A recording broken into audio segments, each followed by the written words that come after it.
nata in ritardo, per questo corro, ma non sono la persona migliore per parlarvi di maratone. Nasco il 5 febbraio 1973. Allora, tecnicamente la data corretta sarebbe stato il 3, giorno in cui si sono rotte le acque di mia mamma, ma lei, facendo un patto col diavolo e uno con la natura, ha continuato le consegne del sabato pomeriggio, le pulizie della domenica, e mi è toccato nascere il 5. Come prima della mia nascita, anche dopo la mia nascita in casa si è continuato a correre. Allora, mio papà correva davvero perché guidava gli autobus, poi correva a dare una mano a mamma in bottega, poi correva in comune a fare attività politica. La nonna, poverina, correva tutto il giorno dietro me e mio fratello, e poi anche lei dava una mano in bottega alla mamma. Insomma, una fatica incredibile.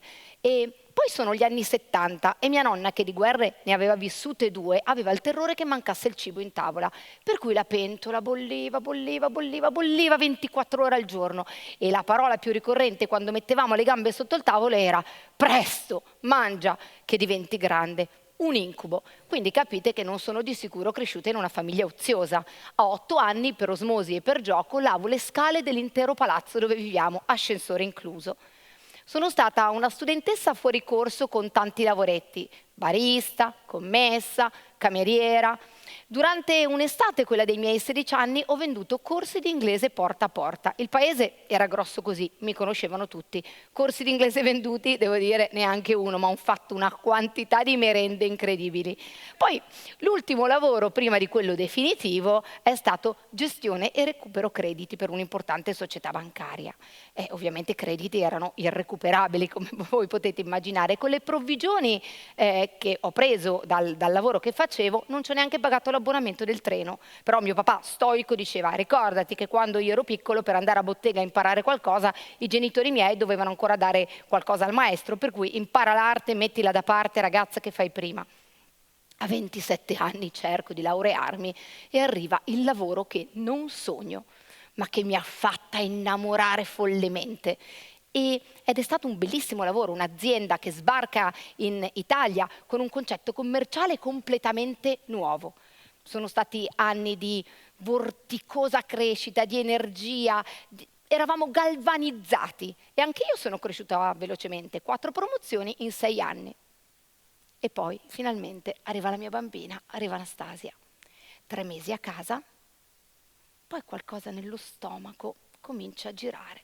Sentivo il bisogno di tornare nel mio habitat naturale, l'ufficio.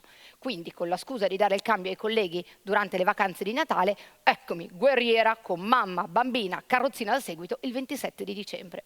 È stato un rientro bello frizzante, perché di lì a poco, neanche un mese, è arrivata una nuova promozione, un nuovo incarico, e allora lì mi sono trovata in cima alla piramide organizzativa. Che fare? Avevo lavorato su quello stesso progetto per i 7 anni precedenti, e quindi quel giro nello stomaco si era trasformato in un pugno. Cosa c'era che non andava? C'era che adesso la barca la guidavo io. Mi sono sentita completamente inadeguata, incompetente, ho avuto tantissima paura, ho sentito il giudizio, il fiato del giudizio degli altri sul mio collo, e l'ho temuto tantissimo. Per sopravvivere, quindi, ho adottato un approccio efficacissimo: velocità, sopravvivenza, sopravvivenza, velocità, dritti alla meta col salto agli ostacoli. Le cose che non ero capace di fare le facevo ugualmente, senza lasciarle fare agli altri, che sapevano peraltro farle molto meglio di me. Perché il mio obiettivo erano i risultati aziendali, l'essere riconosciuta come una persona valida e degna di quel posto. E poi c'era il mio territorio, io volevo portare bene alla mia gente, volevo far crescere l'economia di quel posto. Per cui mi sono ritrovata in una situazione veramente, veramente complicata. A casa, come in ufficio, tutti presi dal ticchettio dell'orologio, e non si dava tempo neanche di raccogliere le persone o aiutare le persone che erano inciampate in ostacoli che non erano riuscite a superare. Poi torno, dicevo, poi torno, e a volte invece poi non tornavo. E con gli obiettivi di famiglia anche lì a tutto gas. Machiavelli disse una volta: il fine giustifica i mezzi, e se avessimo giocato una partita sarebbe finita così: Daniela Machiavelli 1-0. Un giorno stavo allattando la mia piccola bambina e il telefono, mentre stavo mandando una mail, le cade direttamente sulla testa. Dopo un attimo di preoccupazione mi sarei dovuta fermare, quello poteva essere un segnale, e dopo 15 anni lo riconosco. Allora ho solo pensato, speriamo che la mia non sia partita, che era ancora in bozza. Sono passati 6 anni, anni di grandi soddisfazioni, di corse, di grandi gioie professionali, ma anche di irte salite e di qualche dolore, perché altri bambini non ne arrivavano. E poi è arrivato Michelangelo. L'estate in cui è nato Michelangelo, che ho passato in maternità, è stata una bella estate, calma, tranquilla, con i bambini che giocavano e dormivano sotto un albero o al mare. Vivevamo in una casa ristrutturata proprio di fresco in quel momento, ovviamente facendo dannare muratori, amici, architetto, quasi fino a perdere tutto quanto. E poi, ad agosto, di nuovo quel bollore allo stomaco. E torno in ufficio per dare di nuovo il cambio ai colleghi che andavano in vacanza. E cosa ho trovato? Una sorpresa meravigliosa, un team cresciuto, splendidamente evoluto, rafforzato dall'unicità delle persone che lo componevano. E non mi dimenticherò mai il giorno in cui mi dissero: Dani, mentre eri via abbiamo fatto così, cosa ne dici? Funziona? Funziona, avrei voluto dire io, e invece sono rimasta così stordita che non mi sono neanche quella volta fermata a festeggiare, a celebrare, concedendomi il diritto alla parola stop e loro a prendersi i propri spazi. Però qualcosa stava già cambiando, c'era di nuovo qualche cosa che si muoveva in me e più volte, erano più le volte che la mia anima agitava il cartellino rosso. Se da un lato i risultati sul lavoro, i risultati economici avevano una barra dritta così, quelli sul clima aziendale andavano giù così. E in casa la cosa che più frequentemente mi sentivo dire era: quel caratteraccio, Dani, mettilo a bada che non sei mica in ufficio. Mi ci sono voluti molti anni per elaborare e per fare un percorso che però allora sentivo proprio di non poter più rimandare. Ma perché corriamo? Corriamo per non annoiarci. Corriamo perché abbiamo paura e ci nascondiamo dietro la corsa per nascondere anche i nostri limiti. Corriamo perché siamo dannatamente competitivi e se arriviamo secondi ci rode. Corriamo perché se gli altri corrono abbiamo paura a nostra volta di rimanere soli. Corriamo perché confondiamo l'urgenza con la nostra impazienza e ci dimentichiamo dell'importanza delle cose. Poi corriamo perché ci hanno detto che prima o poi dobbiamo morire, quindi meglio farne un po' di cose prima che la signora in nero arrivi. E corriamo perché la corsa diventa la nostra meravigliosa coperta di Linus. C'è una frase molto bella che Linus dice a Charlie Brown: la mia coperta è quel metro scarso di flanella che mi separa dall'esaurimento nervoso. Ma quali sono i rischi di una corsa folle? Beh, sicuramente ci sono quelli fisici, malattie gastriche, cardiovascolari, disturbi dell'alimentazione, e poi ci sono quelli emotivi. Non siamo più in grado di concentrarci sulle cose. La soglia d'attenzione crolla miseramente, il nostro focus svanisce. C'è una ricerca molto importante che dice che l'attenzione dell'uomo oggi è inferiore a quella del pesce rosso, il che fa molto onore al pesce rosso. Confondiamo e non siamo più in grado di stabilire cosa è giusto, cosa è sbagliato, cosa è bello, cosa è brutto, cosa è importante, cosa non lo è. Inevitabilmente prendiamo decisioni sbagliate.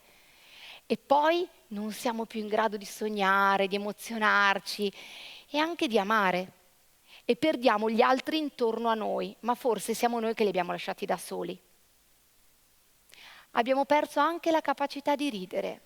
Però ricordiamoci che ridere è un condensato di forze. In un vecchio TED ho sentito dire che ridere è come correre, meditare e fare sesso contemporaneamente. Ma allora corriamo o scappiamo? E un'altra domanda. È tutto proprio così brutto? Non c'è niente di buono nella corsa? Ci sono molte cose buone, perché quando corriamo accumuliamo una grande quantità di energia, ci sentiamo più forti, siamo galvanizzati e cresce la nostra autostima e ci mettiamo via anche un po' di quel senso di onnipotenza che poi ci servirà magari in futuro. Quando corriamo viviamo gli stessi attimi che si vivono quando siamo felici e a me è sempre capitato così. E poi c'è un ormone magico che si sviluppa anche nei momenti di stress positivo, che è l'ossitocina, che è un ormone che serve a tantissime cose e serve anche a contrastare le malattie cardiovascolari, ad aumentare la resilienza allo stress. Per cui la chimica che sta dietro la corsa può rivelare, insomma, sorprese e cose meravigliose. Lo stress positivo quindi può essere potenziante se viene vissuto come un alleato e non come un nemico, e soprattutto se non diventa cronico. Ecco, il nostro problema è che molto spesso trasformiamo le cose in croniche. E alla fine la risposta giusta tra cosa dobbiamo fare è dipende. Non c'è vento favorevole per il marinaio che non sa dove andare, disse Seneca. Noi dobbiamo sapere dove andare e perché vogliamo andare in un posto piuttosto che in un altro e quali sono gli strumenti di cui abbiamo bisogno per raggiungere quel posto, incluso il ritmo. Il piede sul freno o sull'acceleratore ce l'abbiamo noi, nelle nostre mani, non la società, le aspettative che gli altri hanno per noi, oppure le nostre paure.